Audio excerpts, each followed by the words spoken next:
Hey everyone, welcome to my monthly opinions for, I guess you could say, October 2011. It would have been September, except I didn't get my issue until today. Now, a lot has happened over the past few months, and I've talked about this in my Sonic Comic News video, which you could see before this. And I have to say it's been very interesting. Now, Genesis overall, I gave it a rating, the whole entire story arc, of 9 out of 10. Now the implage will be the telling story, because that is where we'll find out exactly what happens to Sally. But I don't think we have to wait that long to find out. Because as you can see, because the news that has occurred over this past week or so is the fact that the official cover of 232 has been revealed. Now 232, as we know, when it got released, had a question mark on it, just like 231 did. But many fans said that Ian Flynn must have been kidding himself when he thought he could fool some of the longtime fans. Now, a lot of us can understand that he's doing it for the newer fans, but for the longtime fans, it's like, who is he kidding? Basically, the news coming out of this week, when it comes to 232's cover, is the fact that Sally Acorn's fate has been revealed, and the fact that she has either been roboticized or accidentally fused and merged with Metal Sonic. Because the name of the robot in the description of 231 is Titan Metal Sonic, or should we call her Titan Metal Sally. Now, a lot of fans are not, some fans are not happy about this, and some fans are okay with it. Those that are okay with this entire situation are saying to themselves, it's good, it's something that's been needed for a long time, and it's about great character development. Okay, that's true, maybe true in some ways, but some fans are not happy about it, and some fans fear that this is going to be a permanent situation. Now, we can't really say yay or nay.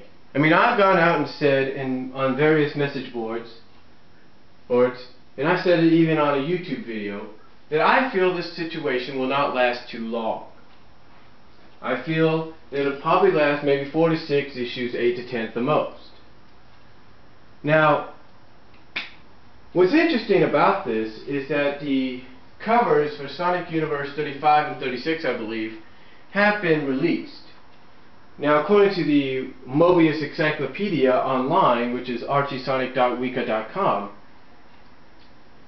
they have stated that the events that take place in Sonic Universe issues 35 and 36 occur after the events taking place in the main comic as we speak. So that either tells us one or two things. Sally will either be back to normal, or at least have a free will, or she will not be back to normal, and she'll still be under the control of Robotnik. Now, I've mentioned this before. I mentioned this in a video where I talked about it. The clues are all there, folks. I mean, why would, in 232, they have Sonic and Knuckles compare notes?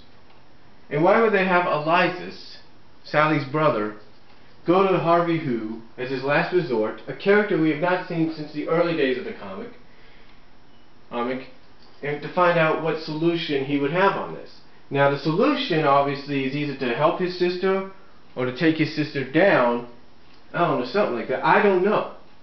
We don't know what that solution will be. But it's like I've said various times before.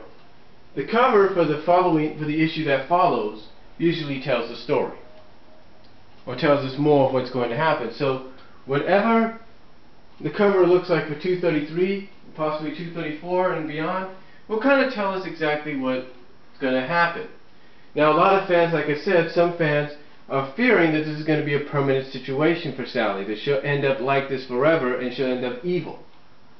But that's not the case, folks. I don't think that's going to happen. I mean, a lot of you contract over what Ian being a fan of Sally, and the fact that he's even gone out on a limb as the current head writer and said that she's one of the strongest females in the book. So here's the question to you. Why would he say she's the strongest female in the book, and then have this happen? Well, now some of you may say, well, he's just saying that because he wants to hide the fact that he doesn't like the character. Okay. But some of you may say that he says that because nothing really bad's going to happen to her, we're just going to have to wait and find out. Now let me explain something to you folks. Now a lot of people got into this comic mainly because of the Saturday morning cartoon series, as did I. There's always going to be a difference in between them. And this goes for any comic book that's adapted into a cartoon series. There's always going to be a difference. Always a difference. Sometimes they stay true to the original source, and sometimes they fix it up, change it up a little bit to where it's not so bad. But here's the thing, folks. Whether or not she returns to normal, or whether or not she remains on Robotnik's side for I don't know how long, it'll all be interesting, because think about it this way. If Sally's supposed to be portrayed as a strong female character, then there's no doubt she's going to try to fight the control and let her own free will take over. There's no doubt. And that might be what fans are hoping for. Some fans, that is. But we don't know. But the clues are there, folks. The clues are there if you just look. Now, Ian Flynn has gone on record and said that he's never really been a supporter of either Sonic. He's never really been on the supporting side of either the Son Amy's and the Son Sally shipping. But yet, somebody contracted that at a recent on one of the Sonic forums and said this is what he said, despite what he's saying now. Now, as I mentioned in my Sonic Comic News video,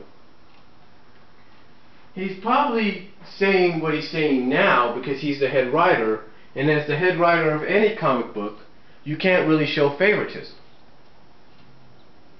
Well, I don't really know if he's been showing favoritism or not, but it's some kind of a big buildup.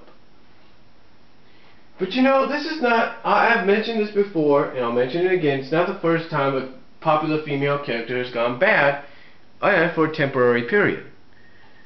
I've mentioned this in the topics, and I'll mention it again. On the forums, and I'll mention it again. The list of those that I've had for a period of time is out there. Let's take the popular anime Sailor Moon.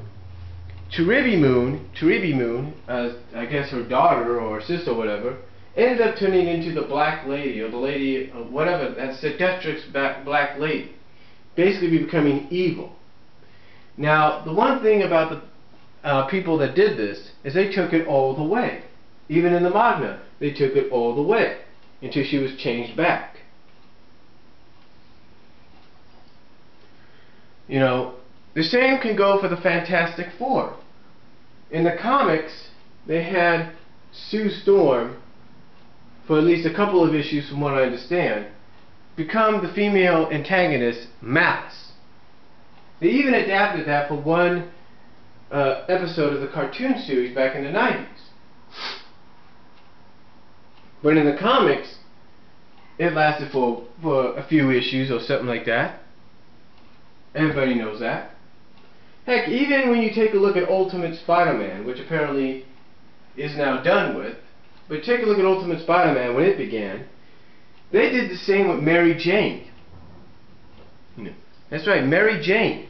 They had her end up turning into this kind of like demon-like goblin whenever she got angry or something. Or she just turned into this demon-like goblin. Don't you see, folks? What I'm saying is not the first time this would happen. And as we have seen, even with some of the examples I talked about, they usually change back. Now, I'm not saying that it's going to be a short-term deal. I've even said this in the topics. I said, I don't know if it's going to last till next October or into 2013. I don't know. But I do know that it's going to be an interesting ride. And speaking of that ride, and speaking of the next few issues after 230, I've mentioned this and I'll say it again. I mentioned it in my Sonic Comic News and I'll mention it again. possibly starting with Sonic Comics issue, with Sonic issue 231, possibly starting with it, probably will be, but possibly starting with it, my video reviews will be on hold. That's right, my video reviews of the comic will be put on hold. Why? Because I'm going to wait this whole situation out. I'll be looking at the cover previews. I'll either read the summaries or not, and then that's about it. But my video reviews will be put on hold, even to the point that when I get my issues in the mail, I won't even be opening the packages. That's right, I won't open them until this whole situation is settled. It's the truth, folks. I'll still be doing my opinions videos like I'm doing here. So, but I thought I'd just lay that down on you guys before I go.